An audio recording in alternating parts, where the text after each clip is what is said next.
Now guys, ito mag-soup tayo ng matrimony vine. So ayan guys, alam nyo ba yung matrimony vine? So ganito yung guys yung itsura ng matrimony vine. Parang malunggay dito sa Hong Kong yan eh. Yan, ganito yung itsura ng matrimony vine. So ayan. So mag-soup tayo ng matrimony vine with pork liver and pork meat.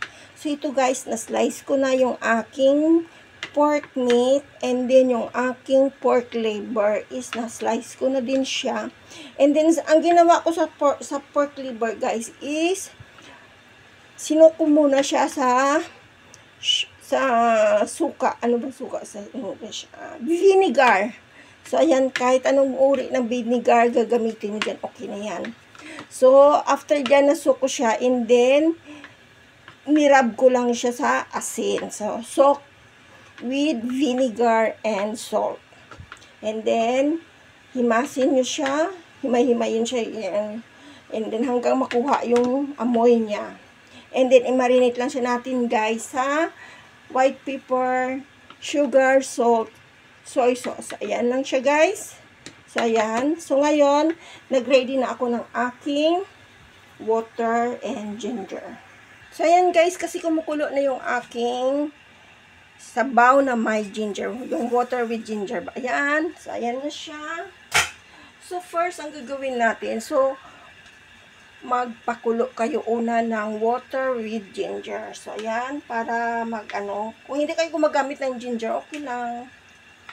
So, ayan guys. And then, after that, ilagay natin yung ating liver and pork meat.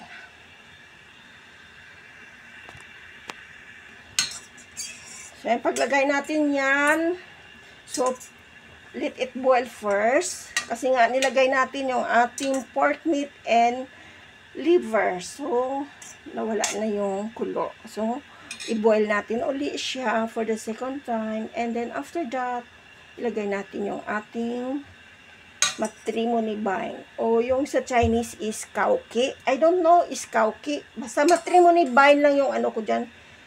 I don't know kung tama yung pag-pronounce ko ng kauki. Basta kauki yan sa Chinese. Kauki. Sabi ng lula ko is kauki. Kauki. I don't know. Basta kayo na bahala dyan.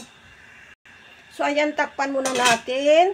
But make sure guys, kasi quick soup ito, bantayan muna natin kasi umaapaw yan siya guys. So, maglilinis pa kayo ng stove nyo kung hindi nyo siya bantayan. Kasi mabilis lang yan kumulo. So, ayan na guys, kasi nakita ko na siya, lumalabas na yung smoke niya, ayan. So, kita nyo, mabilis lang siya kumulo. So, now, ilagay natin yung ating kauki or ating matrimony vine.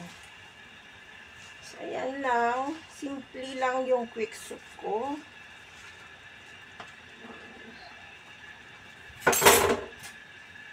And then, after that, lublob na siya natin siya ng dandahan.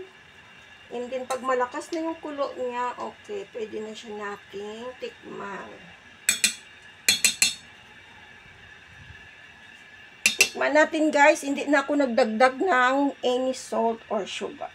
Kasi nga, yung aking pork liver and pork is marinated na siya.